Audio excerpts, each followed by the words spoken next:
السلام علیکم ورحمۃ اللہ وبرکاتہ۔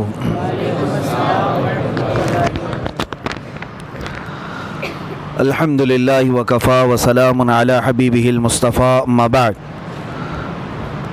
فاعوذ باللہ من الشیطان الرجیم، بسم اللہ الرحمن الرحیم۔ وذکر فإن الذکریٰ تنفع المؤمنین، صدق اللہ مولانا العظیم۔ بارگاہ رسالت مآب صلی اللہ علیہ وسلم میں درود پاک کا ہدیہ پیش کریں۔ عزیزان گرامی وقار، آج محفل ذکر قائم کی گئی ہے۔ اللہ تبارک و تعالیٰ نے قرآن عظیم میں ارشاد فرمایا، وذکر فإن الذکریٰ تنفع المؤمنین، اور یاد دلاؤ مومنوں کو، ذکر کرو، اس لیے کہ یہ ذکر مومنوں کو نفع پہنچتا ہے، نفع دیتا ہے۔ الا بذکر اللہ تطمئن القلوب، آگاہ ہو جاؤ، مومنوں کے دل کا سکون اللہ کے ذکر میں ہے۔ ہم جب دنیا میں تھک جاتے ہیں تو سستانے کے لیے، سکون لینے کے لیے اچھی جگہوں کی تلاش کرتے ہیں۔ نبی پاک صلی اللہ تعالیٰ علیہ وسلم مسجد نبوی شریف میں ایک مرتبہ تشریف لائے تو دیکھا دو محفلیں لگی ہوئی تھیں صحابہ کی۔ ایک محفل ایسی تھی جس میں صحابہ اکرام اللہ کا ذکر کر رہے تھے، اور ایک محفل ایسی تھی جس میں صحابہ اکرام علم حاصل کر رہے تھے، یعنی علم دین سیکھ رہے تھے، سکھا رہے تھے آپس میں ایک دوسرے کو۔ نبی پاک صلی اللہ تعالیٰ علیہ وسلم جب وہاں سے گزرے تو اپنے ساتھ ایک صحابی تھے، ان سے ارشاد فرمایا، جب تم اللہ کے باغیچوں کے پاس سے گزرو تو کچھ پھل کھا لیا کرو۔ جب تم اللہ کے باغیچوں کے پاس سے گزرو تو کچھ پھل کھا لیا کرو۔ صحابہ اکرام نے عرض کیا، یا رسول اللہ، اللہ کے باغیچے کیا ہیں اور پھل کیا ہے؟ نبی پاک صلی اللہ علیہ وسلم نے فرمایا، مسجد میں لگی ہوئی یہ محفل اللہ کے باغیچے ہیں، اور جو یہاں سے گزرا یا اس میں شرکت کیا، گویا کہ اس نے اللہ کے باغیچوں میں سے پھل کھا لیا۔ اللہ کے ذکر کی مجالس صحابہ اکرام رضوان اللہ تعالیٰ علیہ مجمعین سے لے کر آج تک چلی آ رہی ہیں۔ تقریر اپنی جگہ پر، نعت اپنی جگہ پر، لیکن اللہ کے ذکر میں جو اثر ہے وہ کسی چیز میں نہیں۔ اور پورا قرآن کیا ہے؟ پورا قرآن کا ایک نام پتہ ہے آپ کو؟ قرآن مجید بھی آپ کہتے ہیں، قرآن کریم بھی، لیکن خود قرآن میں قرآن کا نام کیا آیا ہے؟ کئی جگہ پر تو اللہ نے قرآن ہی لفظ استعمال یعنی ارشاد فرمایا ہے، قرآن، لیکن ایک جگہ اس کا نام الگ آیا ہے، انا نحن نزلنا الذکر، بے شک ہم نے ذکر کو نازل کیا ہے۔ یہاں جو ذکر ہے یہ قرآن کا نام ہے، یعنی پورا قرآن ہی اللہ کا ذکر ہے، اس کو ذکر کے نام سے یاد کیا گیا۔ قرآن پاک کا ایک نام ذکر ہے، وَإِنَّا لَهُ لَحَافِظُونَ، جو قرآن کی حفاظت کے لیے سب سے بڑی آیت ہے۔ اللہ نے جو وعدہ فرمایا، ہم نے قرآن کو نازل کیا اور ہم ہی اس کی حفاظت کریں گے، تو یہ جو آیت ہے اس میں قرآن کا نام قرآن نہیں آیا، ذکر آیا ہے، ذکر ہے۔ اور آپ کو میں بتاؤں اس ذکر کا لفظ کتنی جگہ پر قرآن پاک میں آیا، اور قرآن میں ایک بہت ہی اہم تطبیق آپ کو میں بتا دوں، یعنی ریلیشن۔ ایک جگہ قرآن میں یہ فرمایا کہ بے شک ہم نے ذکر نازل فرمایا، ذکر سے مراد یہاں کیا ہے؟ قرآن۔ اور ایک جگہ میں آپ کو بتاتا ہوں، ایک جگہ اللہ تعالیٰ 19ویں پارے کے شروع میں ارشاد فرماتا ہے، یا ویلتا لیتنی لم اتخذ فلانا خلیلا لقد اضلنی عن الذکر۔ کچھ لوگ قیامت کے دن چیخ چلا کر کے کہیں گے، یہ پکارتے رہیں گے، کاش میں فلاں کی دوستی نہ کیا ہوتا تو اچھا ہوتا، کیونکہ کئی لوگ صرف دوستی کی وجہ سے جہنم میں جا رہے ہوں گے، بری صحبت کی وجہ سے۔ لیکن وہاں پر جو بندہ یہ کہے گا، یا ویلتا لیتنی لم اتخذ فلانا خلیلا، فلاں کو میں دوست نہیں بنایا ہوتا تو اچھا ہوتا، تو وہ دوست اس کو کیا کیا تھا ایسا دنیا میں جس کی وجہ سے وہ وہاں واویلا مچا رہا ہے قیامت کے دن. اس کے ساتھ کیا ایسا دھوکہ کیا تھا اس نے, دوست نے کیا کیا تھا؟ گمراہ کیا یا کس چیز پر مبتلا کر دیا, جھوٹ پر یا کسی اور گناہ پر؟ نہیں, وہ بندہ خود ہی پکار کر کہہ رہا ہے قیامت کے دن. اس کی دوستی سے سب سے بڑا نقصان ہوا کیا؟ وہ کہتا ہے لقد اضلنی عن الذکر, مجھے اس بندے نے ذکر سے روک دیا تھا, ذکر سے روک دیا تھا. قیامت کے دن یہ خود جو جہنم میں جا رہا ہے وہ کہے گا کہ مجھے اس نے ذکر سے روک دیا تھا. اب مفسرین فرماتے ہیں وہاں کون سا ذکر مراد ہے؟ ایک تو قرآن کا نام ذکر ہے, اور ایک جو قیامت کے دن بندہ کہہ رہا ہے مجھے فلاں کی دوستی نے جہنم تک پہنچانے کا راستہ آسان کر دیا, میں اس کی دوستی نہ کرتا تو اچھا ہوتا. کیوں؟ اس لیے کہ اس نے مجھے ذکر سے روکا. وہ کون سا ذکر ہے؟ مفسرین فرماتے ہیں وہاں ذکر سے مراد محمد الرسول اللہ کی ذات ہے. حیرت کی بات نہیں ہے, ایک جگہ پورے قرآن کا نام ذکر ہے اور ایک جگہ میرے آقا کا نام ذکر ہے. پتہ یہ چلا کہ قرآن پڑھو تو ذکر الہی ہے, نعت رسول پڑھو تو بھی ذکر الہی. اسی کو اعلیٰ حضرت نے کیا فرمایا ہے, ذکر خدا جو ان سے جدا چاہو نجدیو, ذکر خدا جو ان سے جدا چاہو نجدیو, واللہ ذکر حق نہیں کنجی سقر کی ہے. مطلب کیا ہے؟ سقر جہنم کو کہتے ہیں. اگر کوئی یہ کہتا ہے کہ اللہ اللہ اللہ اللہ کہنے کا نام ذکر ہے, اعلیٰ حضرت فرماتے ہیں ذکر حق نہیں. اگر تو حضور کو چھوڑ کر کے کرنا چاہے ذکر, یہ ذکر نہیں, کنجی سقر کی ہے, یہ جہنم کی چابی ہے. بے ان کے واسطے خدا کچھ عطا کرے, ہاشا, غلط غلط, یہ ہوس بے بصر کی ہے. اعلیٰ حضرت فرماتے ہیں حضور کو چھوڑ کر تو اگر ذکر کے بارے میں کہتا ہے. الحمدللہ ہماری یہ مجالس اسی بات کی امتیازی شان رکھتی ہے کہ چاہے ہم اللہ کے ذکر کی مجلس سجائیں لیکن نعت رسول سے شروع کرتے ہیں. کیوں؟ ذکر کس کا نام ہے؟ ایک تو قرآن کا نام بھی ذکر ہے, اور دوسرا رسول اللہ کی ذات کا نام بھی ذکر ہے. قرآن میں دونوں جگہ ذکر کا معنی ہے. اچھا, اور آپ کو میں بتاؤں, بعض لوگ جن کے پیٹ میں درد ہوتا ہے جب ہم رسول پاک کو نور کہتے ہیں, وہ یہ کہتے ہیں کہ نہیں, نور یہاں پر جو ہے نا اس سے مراد قرآن ہے.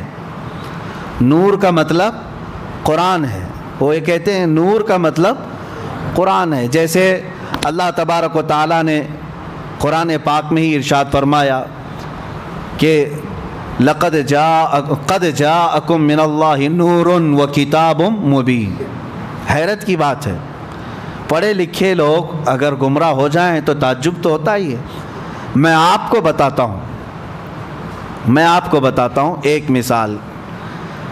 آپ کو ایک ہی چیز کو میں دو ناموں پہ اگر بولوں تو آپ کہیں گے یہ زبردستی کیوں بول رہے ہیں آپ. مطلب اگر آپ سے میں کہوں کہ میں اپنے سر پر امامہ باندھا ہوں, ایک چیز ہو گئی. پھر کہو نہیں میں نے کپڑا باندھا ہے, کیا مطلب ہوا اس کا؟ امامہ کس چیز کا ہوتا ہے؟ کپڑے کا ہی ہے. الگ الگ چیز ذکر تو نہیں ہوتی. لیکن قرآن جب یہ کہہ رہا ہے قد جاءکم من اللہ نور و کتاب مبین, اس آیت میں صاف ہے, اللہ فرماتا ہے بے شک اللہ کی طرف سے تمہارے پاس نور آیا اور روشن کتاب آئی. قرآن کا ہی نام اگر نور ہے تو پھر کتاب مبین کا مطلب کیا ہے؟ نور اگر قرآن ہی ہے تو پھر کتاب مبین الگ سے کیوں آیا؟ یہاں تمہیں پتہ یہ سمجھنا ہوگا قرآن کی بلاغت, عربی کی بلاغت, یہاں نور سے مراد میرے مصطفیٰ کی ذات ہے. اب میں آپ کو تسلیم کرتے ہوئے یہ بھی بتا دوں کہ ہاں جو لوگ کہتے ہیں کہ قرآن ہی نور ہے, غلط نہیں, ہم بھی تسلیم کرتے ہیں. بعض جگہ قرآن کو بھی نور کہا گیا ہے, اور کیوں نہ ہو, اللہ کا علم ہے, اللہ کی صفت ہے تو نور تو ہے ہی, بلکہ نور علی نور ہے. قرآن بھی نور ہے اور رسول اللہ کی ذات بھی نور ہے. اب دیکھیے دو چیزوں میں نے آپ کو بتایا, ایک ہی نام چل رہا ہے. قرآن کا نام ذکر بھی ہے اور رسول اللہ کا نام ذکر ہے. قرآن کا نام نور ہے, رسول اللہ کا نام نور ہے. اور آگے میں آپ کو بتاتا ہوں. ابھی بھی آپ کے سامنے شاعر پڑھ بھی رہے تھے بیدم وارثی رحمۃ اللہ تعالیٰ علیہ نے، اس میں یہ بھی فرمایا ہے کہ قرآن یعنی قرآن کتاب جو آئی ہے اس سے پہلے ہی ایک کتاب آئی ہے. قرآن اللہ کی کتاب ہے، کتاب آئی ہے لیکن اس سے پہلے ایک کتاب آئی ہے. اس سے مراد تورات زبور انجیل نہیں، رسول اللہ کی ذات ہے. یعنی کتاب کا لفظ حدیث میں حضور کی ذات کو بھی کہا گیا ہے اور قرآن کو بھی کہا گیا ہے. دونوں یہ جو چل رہے ہیں ریلیشن، اس کے اندر جو تعلق میں آپ کو بتا رہا ہوں توجہ سے، بہت سارے لوگ اس میں گمراہ ہوئے ہیں، اس کے لیے میں آج یہ تعلق بتا رہا ہوں. ذکر کس کا نام ہے؟ قرآن کا. اور ذکر کس کا نام ہے؟ رسول اللہ کا. نور قرآن کا نام ہے اور نور رسول اللہ کا نام. کتاب قرآن کو کہا گیا ہے، کتاب رسول اللہ کی ذات کو. آپ سوال کر سکتے ہیں ایک ذات بھلا کتاب کیسے ہو سکتی ہے؟ ایک ذات اس کو کتاب کیسے کہہ سکتے ہیں؟ کتاب میرے عزیزو آپ کو سمجھنا ہوگا کہ کتاب کیوں پڑھی جاتی ہے. کتاب سے حاصل کیا ہوتا ہے؟ کتاب پڑھ کر کے آدمی کچھ نالج لیتا ہے نا، کچھ سمجھتا ہے اور کچھ اس کو نئی معلومات حاصل ہوتی ہیں، اسی لیے تو کتاب ہوتی ہے. اب کتاب جو پنے والی ہے، پیپر والی ہے، ورق والی ہے، اس سے پڑھ کر کے آپ کو کچھ نالج ملتا ہے. تو مجھے یہ بتائیں وہ صحابہ کس کو دیکھ کر کے اپنی زندگی بدل رہے تھے؟ وہ صحابہ قرآن ابھی جو نہیں پڑھے تھے، قرآن پورا آیا ہی نہیں تھا، اس سے پہلے ہی ان کی زندگیوں میں بہت بڑا انقلاب آیا تھا.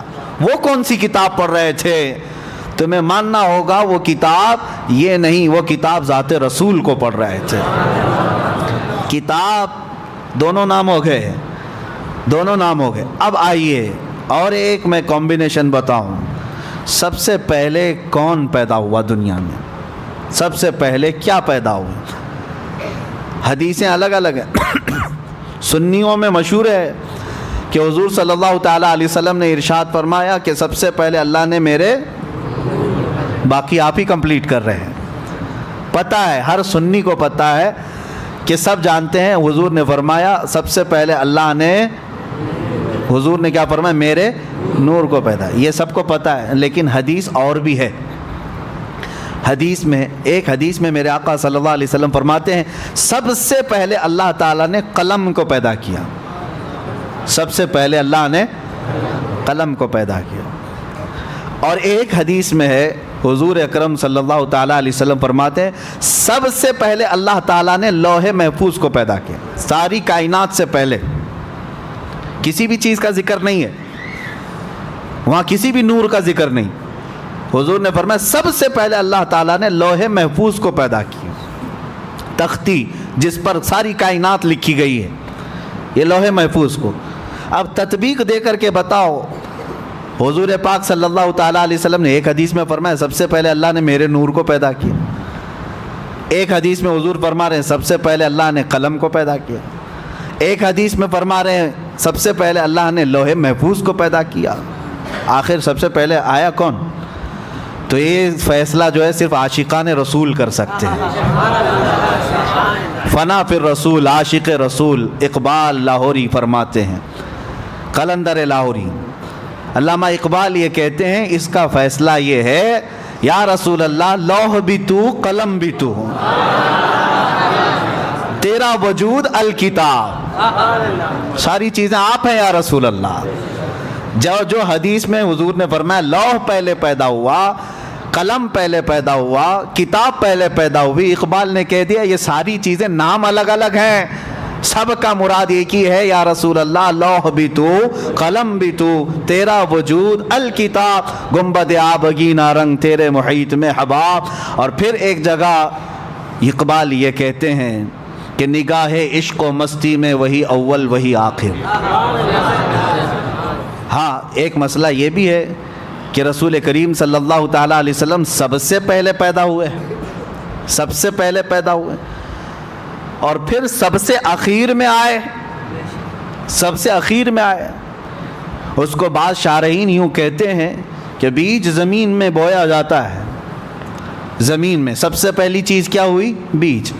بیج سے پودا نکلا، پودے سے شاخیں بڑھتی گئی، درخت ہو گیا، درخت ہو جانے کے بعد ٹہنیاں، پتے، پھر اس کے بعد پھول لگے، پھول کے بعد پھل آئے، اور پھل کے بعد اندر کیا نکلا؟ بیج۔ یعنی اس درخت کی آخری چیز وہی بیج ہے جو زمین میں ہم نے بویا تھا۔ جو زمین میں بیج تھا وہی پکنے کے بعد آخر میں وہی بیج آیا۔ تو اقبال یہ کہتے ہیں نگاہ عشق و مستی میں وہی اول وہی آخر۔ اب جو رسول اللہ صلی اللہ تعالیٰ علیہ وسلم کی حدیثیں ہیں اس میں ایک بات کی طرف میں آپ کو لے کر کے آ رہا ہوں۔ ذکر کیا ہے، کتاب کیا ہے، نور کیا ہے، لوح کیا ہے، قلم کیا ہے؟ اقبال کہتے ہیں نگاہ عشق و مستی میں وہی اول وہی آخر، وہی قرآن وہی فرقہ وہی یاسین وہی طٰہٰ۔ سب ذات رسول اللہ صلی اللہ تعالیٰ علیہ وسلم کی طرف ہے۔ بہرحال میرے عزیزو، ذکر الہی میں اگر نبی پاک صلی اللہ تعالیٰ علیہ وسلم کا ذکر نہ ہو تو پھر وہ ذکر کی مجلس ہی نہیں ہے، ذکر کی مجلس ہی نہیں ہے۔ اور اگر کوئی پہنچا ہوا آدمی دعویٰ کرتا ہے کہ فلاں بہت پہنچے ہوئے ہیں، اللہ والے ہیں، اور ان کے اندر شریعت ہے ہی نہیں، میرے آقا صلی اللہ علیہ وسلم کی محبت ہے ہی نہیں، تو سمجھ لینا کہ وہ کھلا شیطان ہے۔ چاہے وہ تمہارے سامنے شعبدہ بازی کر کے دکھائے، جس کو تم کرامت سمجھتے ہوں گے، آسمان میں اڑ کر کے دکھائے، پانی میں چل کر کے دکھائے، اگر میرے مصطفیٰ کی محبت نہیں تو وہ شیطان ہے، وہ شیطان ہے۔ کیوں؟ اعلیٰ حضرت نے بھی فرمایا بخدا خدا کا یہی ہے در۔ اللہ تک پہنچنا ہے تو میرے مصطفیٰ کی ذات سے ہی جانا ہوگا، نہیں اور کوئی مفر مقر، جو وہاں سے ہو یہیں آ کے ہو، جو یہاں نہیں تو وہاں نہیں۔ حضور پاک صلی اللہ تعالیٰ علیہ وسلم کی طرف ہم سب کو چلنا ہے۔ عزیزان گرامی وقار، میں تقریر کی غرض سے نہیں بیٹھا، مجلس ذکر ہماری قائم کرنی ہے، اس سے پہلے دلوں کو گرم ہونا بھی ضروری ہے، اور ہمیں پتہ ہے سنیوں کے دل گرم ہوتے ہیں تو نام مصطفیٰ سے ہوتے ہیں، اور جب تڑپ پیدا ہو جائے میرے مصطفیٰ کی محبت کی تو دل جب کھل جاتا ہے اور اللہ کے ذکر کی برکتیں اس میں اترنے لگتی ہیں۔ جو بند دل ہیں یا زنگ آلود ہیں اس کو چھانٹنے کے لیے میرے مصطفیٰ کا ذکر کافی ہے۔ جس کے سینے میں محبت مصطفیٰ ہو وہ یاد آتے ہی اس کا دل مچلنے لگتا ہے، دل دھڑکنے لگتا ہے، اور جب دل دھڑکنے لگے تو اس گرما گرمی میں ہی اسے سب کچھ دیا جاتا ہے۔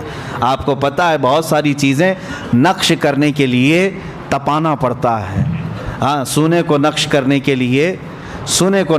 کے لیے پہلے آگ میں تپایا جاتا ہے، جب وہ گرم ہو جائے تو چھوٹی سی ہتھوڑی سے اس پر اچھا خاصا نقش بن جاتا ہے۔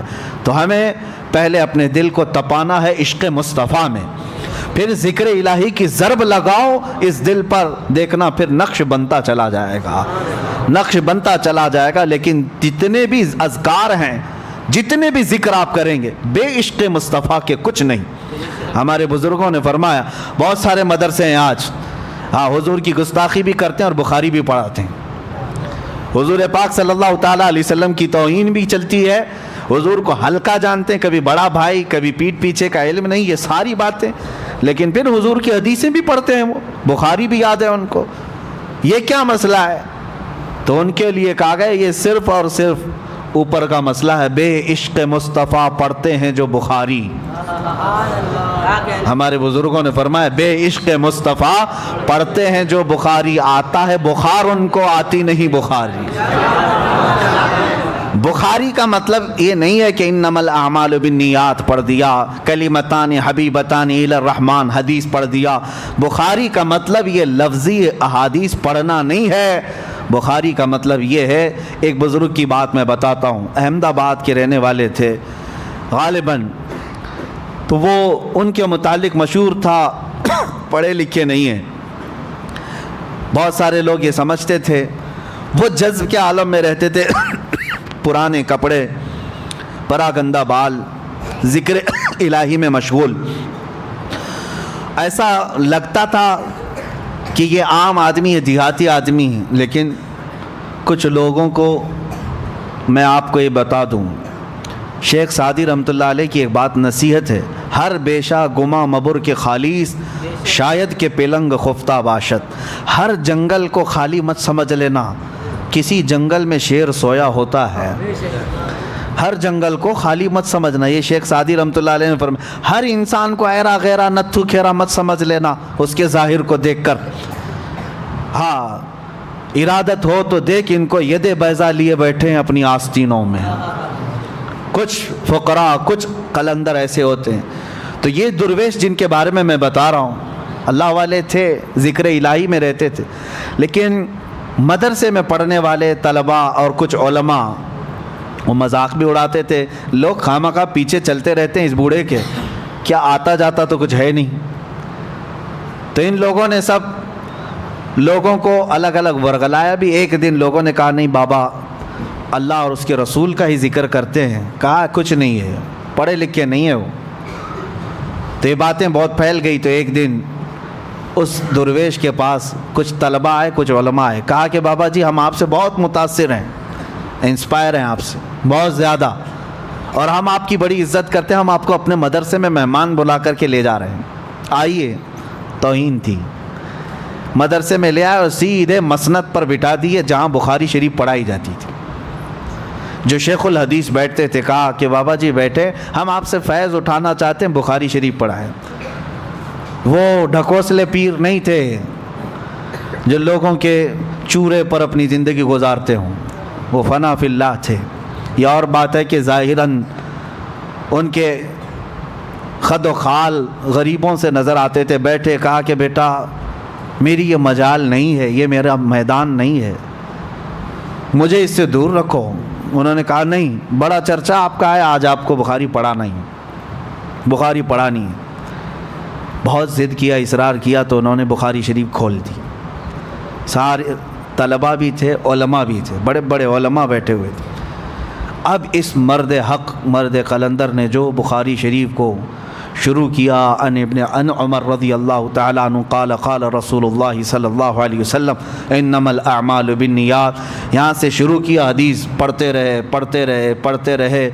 بخاری شریف کی حدیثیں ایک جلد، دو جلد، تقریباً کئی ہزار حدیثیں ہیں. جا کر کے آخری حدیث کلمتان حبیبتان الی الرحمن خفیفتان علی اللسان ثقیلتان فی المیزان سبحان اللہ وبحمدہ سبحان اللہ العظیم، بخاری شریف کی ختم تک پہنچ گئے. حدیث روایت کے ساتھ، سند کے ساتھ، صحابہ کے ناموں کے ساتھ پوری حدیثیں. میرے عزیزو یہ گھنٹے دو گھنٹے کی بات نہیں، پوری بخاری پڑھنے کے لیے کم از کم میں فاسٹ بھی پڑھوں، قرآن کو سنانے کے لیے 30 دن لگ جاتے ہیں. بخاری شریف اس سے بھی زیادہ ہے. قرآن شریف میں 30 پارے ہیں، تلاوت سے ہو جائیں گے. بخاری شریف میں سندیں پڑھتے پڑھتے وقت ہو جائے گا. اگر اسی طرح 1 گھنٹے کی تراویح کا معاملہ ہو تو بخاری کو سنانے کے لیے 2 مہینے لگ جائیں گے. انہوں نے ایک مجلس میں پوری سنائی، سب کپڑے پھاڑنے لگ گئے، چیخنے لگ گئے، چلانے لگ گئے، اور اس کے بعد وہ اپنا عصا اٹھائے اور کھڑے ہو گئے. ان کو لے کر کے گئے، ایک عالم دین ان کے قدموں میں گر گئے اور اس کے بعد کہا بابا ہمیں معاف کر دیں، ہم نے کبھی یہ نہیں سوچا تھا کہ آپ بخاری شریف بھی پڑھتے ہیں یا پڑھاتے ہیں، یہ کمال کی بات ہے، ہماری بدگمانی کو معاف کریں. انہوں نے ہنس کر مسکرا کر ایک تھپڑ لگایا اور کہا جاؤ میاں میں کہاں پڑھاتا ہوں، اور حقیقت تو نے جو گمان کیا ویسا ہی میں ہوں، میں پڑھا لکھا نہیں ہوں. کہا پوری بخاری پڑھا دیے. کہا میں کہا، سامنے رسول اللہ بول رہے تھے میں پڑھ رہا تھا.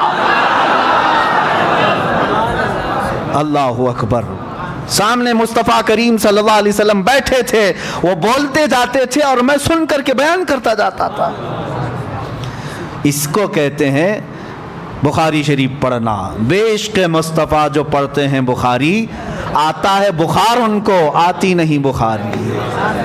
ساری چیزوں کا کل ملا کر کے حاصل کلام ایک ہی ہے، وہ جو نہ ہو تو کچھ نہ ہو. جان ہے وہ جان، اور جان ہے تو اب ہماری جان ہے. جان کا ذکر اگر نہ ہو، آخری بات میں عرض کرتا ہوں. آپ کو پتہ ہے غار ثور میں جب مصطفیٰ کریم صلی اللہ تعالیٰ علیہ وسلم تھے، حضرت ابوبکر صدیق کے ساتھ کفار مشرکین ارد گرد گھومتے دیکھ کر کے چلے گئے، نظر کیوں نہیں آئے؟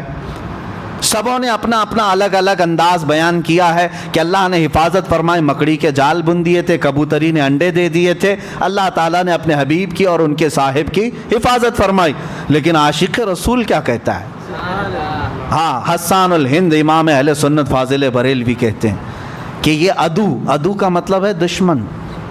ہاں، عدو دشمن کو کہتے ہیں۔ جان ہے، جان کیا نظر آئے، جان ہے، جان کیا نظر آئے، کیوں عدو گرد غار پھرتے ہیں؟ اعلیٰ حضرت فرماتے ہیں یہ دشمن غار کے ارد گرد کیوں پھر رہے ہیں؟ میاں جان جو ہے جب اللہ تبارک و تعالی ہمارے اندر رکھا ہمیں نظر نہیں آتی، تو کبھی کبھار جان کو اللہ تبارک و تعالیٰ ایسا محفوظ رکھا ہے کہ ہمیں بھی نظر نہیں آتی۔ اعلیٰ حضرت نے فرمایا وہ جان ہے پوری کائنات کی، کیوں عدو گرد غار پھرتے ہیں، وہ سوئے لالہ زار پھرتے ہیں، تیرے دن اے بہار پھرتے ہیں۔ اور کمال کی عاشقی ہے، میرے امام اہل سنت نے فرمایا، اپنا انٹروڈکشن کرایا دنیا کو کیا کہہ کر کے، اس گلی کا گدا ہوں میں جس میں مانگتے تاجدار پھرتے ہیں۔ یا رسول اللہ جو تیرے در سے یار پھرتے ہیں، در بدر یوں ہی خار پھرتے ہیں۔ بس آؤ اس حضور کی طرف ذکر پاک کی مجلس قائم کرنی ہے، لیکن اپنے دلوں کو عشق مصطفیٰ میں گرم رکھو۔ ہمارے دل کس کے لیے ہے؟ رسول پاک صلی اللہ تعالیٰ علیہ وسلم کے لیے۔ ہمارے دل کس کے لیے ہے؟ ہاں، سر سوئے روزہ جھکا پھر تجھ کو کیا، دل تھا ساجد نج دیا پھر تجھ کو کیا۔ اعلیٰ حضرت فرماتے ہیں حضور کے دربار میں جا کر کے سر جھک گیا تھا یا کچھ ہو گیا تھا، نجدی بڑے برہم ہو گئے کہ سجدہ کرتے ہیں، یہ رکوع کرتے ہیں۔ اعلیٰ حضرت فرماتے نہیں میاں، ہم کہاں سجدہ کرتے ہیں، ہم شرک نہیں کرتے۔ اعلیٰ حضرت فرماتے ہیں دل تھا ساجد۔ ساجد کس کو کہتے ہیں؟ سجدہ کرنے والے کو۔ دل سجدہ کیا، اور یہ بات پوری شریعت میں لا کر کے دکھا، کیا دل بھی سجدہ نہیں کر سکتا حضور کے لیے؟ ہاں، جو سجدہ حرام ہے، جو سجدہ شرک ہے، وہ پیشانی کا سجدہ ہے۔ پیشانی کا سجدہ حرام ہے، سوائے اللہ کے کسی کو نہیں کر سکتے، اور عبادت کا ہو تو شرک ہے۔ لیکن دل اگر سجدے میں چلا جاتا ہے، دل جھکا ہے، تو اس کو پیشانی جھکانے کی ضرورت نہیں۔ اگر رسول اللہ کی بارگاہ میں دل جھکا ہے، اعلیٰ حضرت فرماتے ہیں دل تھا ساجد نج دیا پھر تجھ کو کیا۔ اور مفتی اعظم ہند رضی اللہ تعالیٰ عنہ یوں فرماتے ہیں لوگوں تم صرف ہمارے ظاہر کو دیکھتے ہو، ادھر جھک گئے ادھر جھک گئے، حقیقت میں ہم سجدے کے لیے نہیں جھکتے ہیں، سجدے کے لیے نہیں جھکتے ہیں۔ سنگے در جانا پر کرتا ہوں جبیں سائی۔ جبیں سائی کس کو کہتے ہیں؟ سر جھکا دینے کو۔ ہاں، میرے مصطفیٰ کے دربار پر سر جھک جاتا ہے، اس کا مطلب سجدے کے لیے نہیں۔ سنگے در جانا پر کرتا ہوں جبیں سائی، سجدہ نہ سمجھ نجدی سر دیتا ہوں نذرانہ۔ سجدہ نہ سمجھ نجدی سر دیتا ہوں نذرانہ۔ اللہ تبارک و تعالی ہمارے سروں کو میرے مصطفیٰ کے قدموں میں قبول فرمائے۔ دعا یہی ہے کہ مولا کریم جب روح نکلنے کو آئے تو میرے مصطفیٰ کے آستانے پر ہماری حاضری ہو۔ دعا یہی ہے کہ مولا تبارک و تعالی جب زندگی کا خاتمہ قریب آئے تو میرے مصطفیٰ کی جالیاں قریب ہو جائیں، جنت البقیع میں سونا نصیب ہو، خاک مدینہ نصیب ہو، مدینہ طیبہ کا کفن نصیب ہو۔ وصلی اللہ تعالی علی خیر خلقی محمد وآلہ واصحابہ اجمعین، وآخر دعوانا ان الحمد للہ رب العالمین۔